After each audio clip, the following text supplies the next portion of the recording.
Hello दोस्तों, good morning. कैसे हैं आप लोग? चलिए, आई होप आप लोग अच्छे होंगे, स्वस्थ होंगे, पढ़ाई कर रहे होंगे। चलिए, आज हम लोग पढ़ने वाले हैं सामान्य विज्ञान के जीके जीएस के टॉप 30 क्वेश्चंस, जो कि सभी वनडे एग्जाम्स के लिए महत्वपूर्ण होने वाले हैं।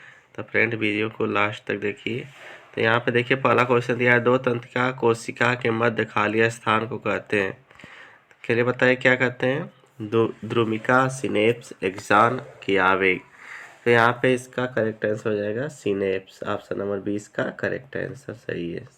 दो तंत्रिका कोशिका के बीच जो खाली स्थान होता है उसको सिनेप्स कहते हैं। ठीक है, चलिए नेक्स्ट क्वेश्चन देखते हैं। क्वेश्चन नंबर 2, मेरुरज्जु से निकलने वाले मेरु तंत्रिकाओं की संख्या होती है 15 जोड़े, 31 जोड़े कि 21 जोड़े की अनिश्चित। चलिए फटाफट आंसर करिए। तो मेरुरज्जु से निकलने वाली तंत्रिकाओं की संख्या 31 जोड़ी होती है फ्रेंड्स। कितना होती है? 31। 20 का करेक्ट आंसर हो जाएगा। चलिए क्वेश्चन नंबर 3 देखते हैं। दिया है क्या, यदि एक मनुष्य में प्रतिवर्ती क्रियाएं नहीं हो रही हैं, उसके तंत्रिका तंत्र का कौन सा भाग क्षतिग्रस्त हुआ? रिफ्लेक्स एक्शन इसका होता है फ्रेंड, रिफ्लेक्स एक्शन यानी प्रतिवर्ती क्रियाएं। ऐसी क्रियाएं जिसपे हमारे मस्तिष्क का कोई वो नहीं रहता, नियंत्रण नहीं रहता, उससे प्रतिवर्ती क्रियाएं जैसे कहते हैं। जैसे कि किसी सांप को देखकर अचानक डर जाना, पुतली आँख की जो पुतली पलक होती है उसका बार बार झपकना, किसी स्वादिष्ट वस्तु को देखकर मुंह में लार आ जाना, ये सब किसका उदाहरण है? प्रतिवर्ती क्रिया का। तो इस पे किसका नियंत्रण क्षतिग्रस्त होने से इस पे मस्तिष्क का नियंत्रण नहीं होता है, तो उसको कौन नियंत्रण करता है? तो उसको नियंत्रण करता है फ्रेंड्स मेरुरज्जु। तो अगर मेरुरज्जु में क्षतिग्रस्त यानी यह क्षतिग्रस्त हो जाएगा तो हमें पता नहीं चलेगा। ठीक है, तो इसका सी इसका करेक्ट आंसर हो जाएगा। क्वेश्चन नंबर 4 देखिए। दिया, मस्तिष्क उत्तरदायी है सोचने के लिए, हृदय स्पंदन के लिए, शरीर का संतुलन बनाने के लिए, उपयुक्त सभी के लिए। तो बताइए मस्तिष्क किसके लिए उत्तरदायी है? तो मस्तिष्क सभी के लिए उत्तरदायी है। बिना मस्तिष्क के कोई भी काम नहीं होगा। ठीक है, क्वेश्चन नंबर 5 की तरफ बढ़ते हैं। दिया है, सामान्य मनुष्य में मस्तिष्क का भार होता है 1000 से 1100 ग्राम, 1300 से 1400 ग्राम, 900 से 1000 ग्राम कि 1600 से 1800 ग्राम। फटाफट इसका आंसर करिए। तो इसका आंसर हो जाएगा 1300 से 1400 ग्राम होता है। मनुष्य का मस्तिष्क का भार कितना होता है? 1300 से 1400 ग्राम। याद कर लीजिए, बहुत इंपॉर्टेंट क्वेश्चन है। चलिए अगले क्वेश्चन की तरफ बढ़ते हैं। तब तक के लिए अभी जो लोग वीडियो को लाइक नहीं किए हैं, चैनल को नए तो सब्सक्राइब कर लिए और वीडियो को लाइक कर दीजिए। मनुष्य के मस्तिष्क का कौन सा भाग सर्वाधिक विकसित है? दिया है सेरिब्रम, डायएन्सिफलान कि सेरिबेलम कि इनमें से कोई नहीं। चलिए इसका आंसर बताइए आप लोग। तो ये हो जाएगा सेरिब्रम। कौन सा भाग विकसित है? सेरिब्रम। अगला क्वेश्चन देखिए, क्वेश्चन नंबर 7 दिया, मेडुला ऑब्लांगाटा नियंत्रण करता है ऐच्छिक क्रियाएं, प्रतिवर्ती क्रियाएं कि अनैच्छिक क्रियाएं कि सविधायी क्रियाएं। मेडुला ऑब्लांगाटा जो मस्तिष्क का ही भाग है फ्रेंड, उसको कह रहा है कि यह क्या नियंत्रित करता है? तो यह हमारे शरीर में होने वाले अनैच्छिक क्रियाओं को नियंत्रित करता है। अनैच्छिक क्रियाएं उसे कहते हैं जिसपे हमारे बिना मस्तिष्क के या जो हमारे बिना इच्छा के अनुसार होती हैं। ठीक है, उसे अनैच्छिक क्रियाएं कहते हैं। जैसे हृदय का धड़कना, भोजन का पचना, भोजन के में पचता है तो आमाशय में आंत में जो गति होती है वो सब क्या है? सब अनैच्छिक क्रियाएं हैं। ठीक है, और ऐच्छिक क्रियाएं होता है जो क्रियाएं हमारी इच्छा के अनुसार होती है। जैसे हाथ पैरों का हिलाना, अंगुलियों का हिलाना, फिर गर्दन का घुमाना, जो हम इच्छा के अनुसार करते हैं उसे ऐच्छिक क्रियाएं कहते हैं। चलिए अगला क्वेश्चन देखते हैं। क्वेश्चन नंबर 8, हार्मोन क्या है? प्रोटीन, एमिनो एसिड, साधारण कार्बोनेट की जटिल कार्बोनेट। तो फ्रेंड, हार्मोन्स किसके बने होते हैं? प्रोटीन के बने होते हैं। ऑप्शन नंबर ए इसका करेक्ट आंसर हो जाएगा। सभी हार्मोन्स किसके बने होते हैं? प्रोटीन से बने होते हैं। चलिए क्वेश्चन नंबर 9 की तरफ बढ़ते हैं। दिया है, कौन सा पादप हार्मोन कोशिका विभाजन में सहायक है? साइटोकाइनिन, एब्सिसिक एसिड की ऑक्सीन की एथिलीन। फटाफट आंसर करिए। सभी क्वेश्चन बहुत ही इंपॉर्टेंट है, वेरी वेरी इंपॉर्टेंट, लगा लीजिए। तो हो जाएगा इसका साइटोकाइनिन। एब्सिसिक एसिड ये भी हार्मोन है, सभी हार्मोन से पादप हार्मोन सभी दिया है, तो ये इसका करेक्ट आंसर हो जाएगा। कोशिका विभाजन में साइटोकाइनिन का महत्वपूर्ण रोल होता है। एब्सिसिक एसिड पतझड़ के लिए उत्तरदायी है, ऑक्सीन वृद्धि के लिए उत्तरदायी है, और एथिलीन फलों को पकाने के लिए। ठीक है, अगला क्वेश्चन देखिए, क्वेश्चन नंबर 10, उस हार्मोन का नाम लिखिए जिसका उपयोग बिना निषेचन के बीज रहित फल प्राप्त करने में किया जाता है। यह बीज रहित फलन को प्रोत्साहित करने वाले पादप हार्मोन है। क्या दिया, एथिलीन, जिब्रेलिन्स की ऑक्सीन की, इनमें से कोई नहीं। चलिए फटाफट आंसर करिए इसका। तो इसका आंसर हो जाएगा ऑक्सीन। कौन बीज रहित फलन को प्रोत्साहित करता है? Oxygen hormone.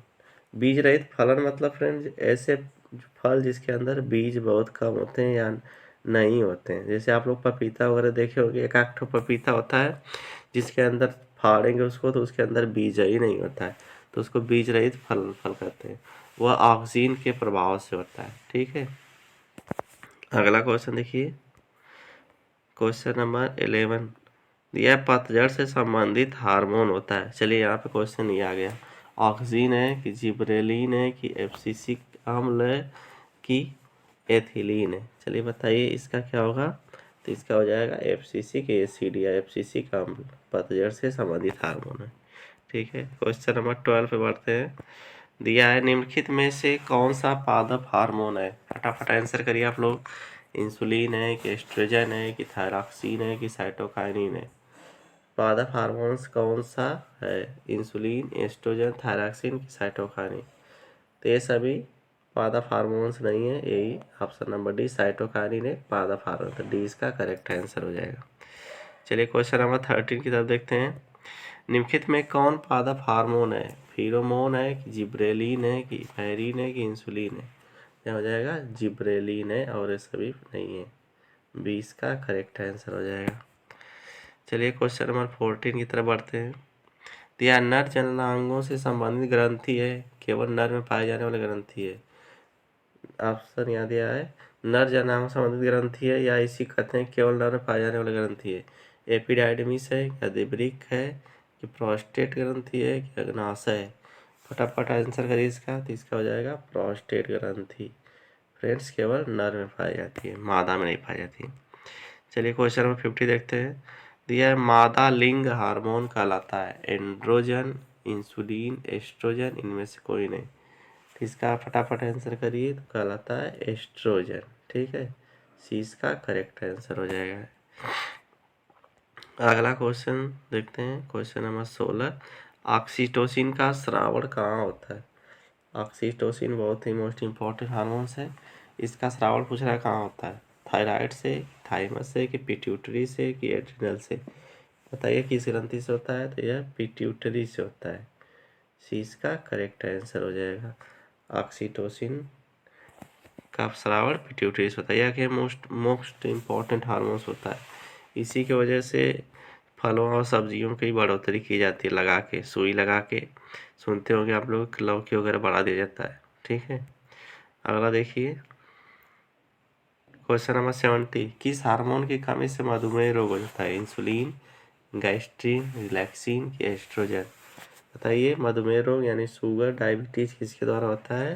तो वह इंसुलिन की कमी से होता है। जब हमारे शरीर में इंसुलिन हार्मोन्स की कमी हो जाती है तो हमें कौन सा रोग हो जाता है? डायबिटीज हो जाती है। ठीक है, अगला क्वेश्चन देखते हैं, क्वेश्चन नंबर 18, दिया है, थायरॉक्सिन हार्मोन की कमी से होता है घेंघा रोग, रतौंधी रोग, स्कर्वी रोग कि बेरी रोग? चलिए बताइए, थायरॉक्सिन की कमी से कौन सा रोग होता है? तो यहाँ पर हो जाएगा घेंघा रोग होता है। ठीक है, थायरॉक्सिन हार्मोन्स की कमी हो जाएगी तो घेंघा रोग हो जाता है, जो गला में सूजन हो जाती है उसे घेंघा रोग कहते हैं, फूल जाता है। चलिए क्वेश्चन नंबर 19 की तरफ देखते हैं। कैल्शियम तथा फास्फोरस के उपापचय के नियंत्रण हेतु हार्मोन स्रावित होता है। कौन सा हार्मोन स्रावित होता है बताना आप लोगों को। पैराथायराइड की, थायराइड की, पिट्यूटरी की, अग्नाशय? बताइए कौन सा हार्मोन स्रावित होता है वो? इसका हो जाएगा पैराथायराइड। कैल्शियम और फास्फोरस के उपापचय के नियंत्रण के लिए पैराथायराइड हार्मोन स्रावित होता है पैराथायराइड ग्रंथि से। ठीक है, ये इसका करेक्ट आंसर हो जाएगा। क्वेश्चन नंबर 20 देखते हैं। वह अंतःस्रावी ग्रंथि जो मस्तिष्क में पाई जाती है? बताइए, मोस्ट इम्पॉर्टेंट क्वेश्चन है, वेरी वेरी थायराइड है कि अधिवृक्क है कि थाइमस है कि पीयूष ग्रंथि है। तो ये हो जाएगा फ्रेंड्स पीयूष ग्रंथि। यह कहाँ पाई जाती है? मस्तिष्क में पाई जाती है। ठीक है, अगला क्वेश्चन देखते हैं।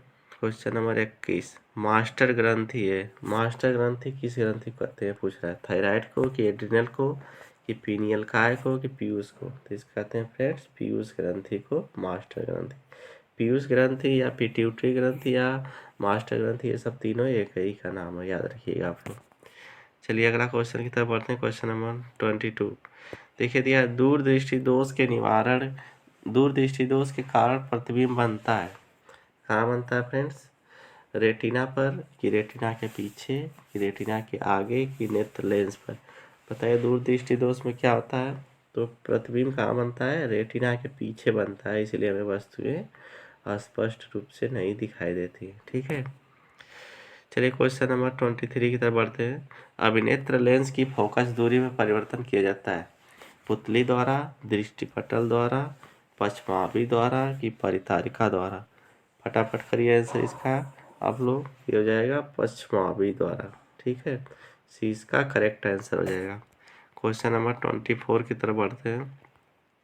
देखिए मोस्ट इम्पॉर्टेंट क्वेश्चन दिया है, प्रकाश का परिकिरण सबसे कम होता है, या इसी को पूछ सकते हैं श्वेत प्रकाश की किरण के प्रिज्म से गुजरने पर किस रंग के लिए विचलन न्यूनतम होगा? दोनों क्वेश्चन बदल के पूछ सकता है। ठीक है, लाल रंग के लिए, पीले रंग के लिए, हरे रंग के लिए, नीले रंग के लिए? बताइए फटाफट इसका। तो इसका हो जाएगा लाल रंग के लिए। प्रकाश का परिकिरण सबसे कम कौन सा किसके होता है? कि लाल रंग के लिए होता है। ये इसका करेक्ट आंसर हो जाएगा। ठीक है, 25 देखिए क्वेश्चन दिया है, प्रिज्म द्वारा विचलन अधिकतम होता है, या प्रिज्म से श्वेत प्रकाश की किरण के गुजरने पर सबसे अधिक विचलन होता है? बैगनी रंग का, हरे रंग का, पीले रंग का, लाल रंग का? फटाफट बताइए इसका आंसर। तो इसका आंसर हो जाएगा बैगनी रंग का। ऑप्शन ए इसका करेक्ट आंसर हो जाएगा। ठीक है, अगला क्वेश्चन देखते हैं। दिया है, निकट दृष्टि दोष से पीड़ित एक व्यक्ति को यह दोष दूर करने के लिए किस लेंस या दर्पण का उपयोग करना होगा, अथवा निकट दृष्टि दोष के निवारण के लिए चश्मे में प्रयोग करना चाहिए? उत्तल लेंस, अवतल लेंस कि उत्तल दर्पण कि अवतल दर्पण? फटाफट इसका आंसर करिए आप लोग। किस लेंस का प्रयोग करना चाहिए फ्रेंड्स? तो उसका अवतल लेंस का। निकट दृष्टि दोष के लिए अवतल लेंस का प्रयोग करना चाहिए। इस तरह याद रखिए, निकट में 3 शब्द है तो इससे बड़ा एक लेंस लगा देंगे जिसका यानी 4, जिसके नाम में 4 शब्द है, इस तरह याद रखिए। और दूर दृष्टि दोष पूछेगा तो उत्तल लेंस, मतलब एक ठो नाम बढ़ा के जिसका लेंस नाम रहेगा उसी का प्रयोग करते हैं। ठीक है, जैसे निकट में 3 शब्द है, अवतल में 4 शब्द है, तो निकट में अवतल लेंस और दूर में उत्तल लेंस का प्रयोग करते हैं, इसको याद रखिएगा आप लोग। चलिए क्वेश्चन नंबर 27 देखिए, चंद्रमा से देखने पर आकाश दिखाई देता है। चंद्रमा से देखेंगे फ्रेंड्स आकाश कैसा दिखाई देता है? तो आकाश काला दिखाई देता है। मोस्ट इम्पॉर्टेंट क्वेश्चन, बहुत बार पूछा है। ठीक है, चलिए क्वेश्चन नंबर 28 देखते हैं। प्रकाश का वेग निम्न में से किस माध्यम में सबसे अधिक होता है? वायु में कि जल में कि कांच में कि निर्वात में? फटाफट बताइए आप लोग, प्रकाश का वेग किस में अधिक होता है, किस माध्यम में अधिक होता है फ्रेंड्स? तो हो जाएगा फटाफट आंसर करिए, हो जाएगा निर्वात में। ठीक है, डी इसका करेक्ट आंसर हो जाएगा। चलिए क्वेश्चन नंबर 29 की तरफ बढ़ते हैं। यह कांच का अपवर्तनांक अधिकतम होता है, बताइए लाल रंग के लिए, पीले रंग के लिए, बैगनी रंग के लिए कि हरे रंग के लिए? तो इसका हो जाएगा बैगनी रंग के लिए कांच का अपवर्तनांक अधिकतम होता है। ठीक है, ऑप्शन सी इसका करेक्ट आंसर हो जाएगा। चलिए क्वेश्चन नंबर 30 देखते हैं। दिया, आंख में प्रवेश करने वाले प्रकाश की मात्रा को नियंत्रित करता है पश्चमावी या सिलेरी मांसपेशियां, नेत्र लेंस, पुतली, कार्निया, स्वच्छमंडल इसको कहते हैं। बताइए फटाफट, क्या नियंत्रित करता है? आँख में जो जो फ्रेंड्स जो आँख होती है मनुष्य की, जो उसमें प्रकाश प्रवेश करता है उसकी एक निश्चित मात्रा जानी चाहिए, नहीं तो आँख चकाचौंध हो जाएंगे, वस्तुएं नहीं दिखाई देंगी। ठीक है, तो उस प्रकाश को कौन नियंत्रित करता है? तो नियंत्रित करता है पुतली। पुतली हमेशा यहाँ जो रहती है पुतली सिकुड़ती और फैलती रहती है, ज़्यादा प्रकाश जैसे देखिए आँख पे लाइट पे आता है तो आँख इस तरह बंद कर लेते हैं आप लोग, मतलब चकाचौंध होती है।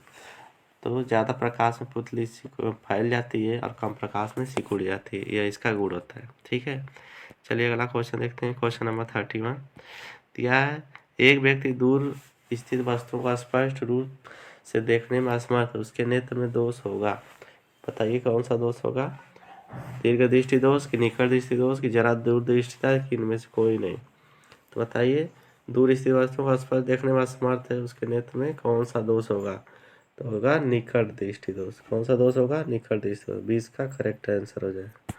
अगला क्वेश्चन देखिए, क्वेश्चन नंबर 32 सूर्य श्वेताभ प्रतीत होता है सूर्योदय से काफी पूर्व, सूर्योदय और सूर्यास्त के समय, दोपहर के समय, सूर्यास्त के काफी बाद। इसका क्या हो जाएगा? श्वेता मतलब सफेद कब दिखाई देता है? दोपहर के समय। सी इसका करेक्ट आंसर हो जाएगा सही।